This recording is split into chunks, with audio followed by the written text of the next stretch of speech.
আমার টোটোর নিচে লুকিয়ে ছিল ভয়ঙ্কর একটা সাপ, আর 1 সেকেন্ড দেরি হলে বড় দুর্ঘটনা ঘটতে পারতো। ভিডিওটা শেষ পর্যন্ত দেখো কিভাবে সাপটাকে বের করলাম। নমস্কার বন্ধুরা, তোমরা তো জানো আমাদের ভাড়া বাড়ির আশেপাশে কত ঝোপঝাড়, না জানে কত রকমের সাপ এই ঝোপে লুকিয়ে আছে। আর এই বর্ষার সময় জলের কারণে সাপগুলো বাড়ির দিকে চলে আসে। এই ভয়ে আমরা আগের দিন আমাদের ভাড়া বাড়ির উঠানটা পরিষ্কার করেছি, যাতে কোনো সাপ এসে এখানে ঢুকে থাকতে না পারে। রাত্রি 9টার সময় সাপটাকে জেঠু দেখতে পায়, তারপর আমাদেরকে ডাকে। এত রাত্রে কাকে ডাকবো বুঝতে পারছিলাম না, আর মনে মনে এটা ভয় হচ্ছিল সাপটাকে যদি বাড়ি থেকে বের করতে না পারি তাহলে পরে ভয় লাগবে, না জানি সে কোথায় ঢুকে থাকবে। তারপর মনে পড়লো আমাদের এখানে একজন সাপ রেস্কিউ করে, অমিত দা, তাকে ফোন করলাম, কিন্তু অমিত দা বাইরে ছিল, এখন যাওয়া হবে না বললো। তখন তো আমরা আরোই ভয় পেয়ে গিয়েছিলাম। তখন জেঠিমা আমাদেরকে বললো রূপদা নাকি জানে সাপ রেস্কিউ করতে, মাঝে মাঝে অমিত দার সাথে থেকে শিখেছিল। সেটা শোনার পর আমাদের মনটা একটু শান্তি পায়। তারপর রূপদা আসে, যেহেতু রূপদার বেশি এক্সপিরিয়েন্স ছিল না আর আমাদের কাছে সাপ ধরার মতো কিছু ছিল না, দুটো বাঁশ নিয়ে সাপটাকে বোতলের মধ্যে ভরার চেষ্টা করছিল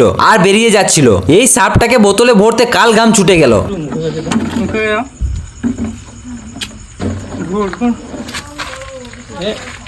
হাত দিয়ে না, হাত দিয়ে না। হ্যাঁ ঢুকছে ঢুকছে ঢুকছে ঢুকছে। হ্যাঁ হ্যাঁ হ্যাঁ ঠিক আছে, এবার হাত রেখো না। এই দেখো কিন্তু ওই স্টিকটা না, যে স্টিকটা থাকলে হ্যাঁ হন যে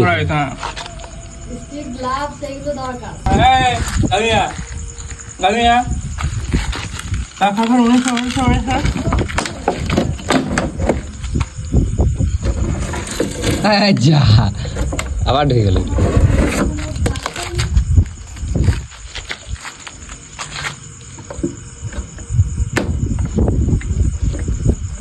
বেরিয়ে গেছে গো।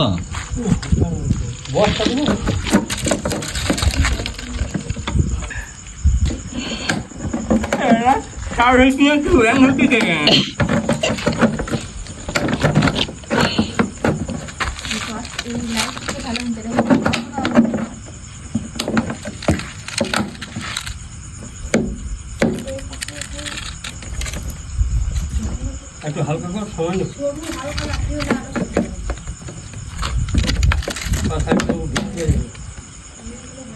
এবার ঢুকে গেল। হালকা হালকা হালকা হাত ছড়ো, হাত ছড়ো, হাত ছড়ো, হাত ছড়ো, হাত ছড়ো, ঢুকে হাত ছড়ো তুমি। ওর ইয়েতে বাতা দিয়ে চাপ দাও।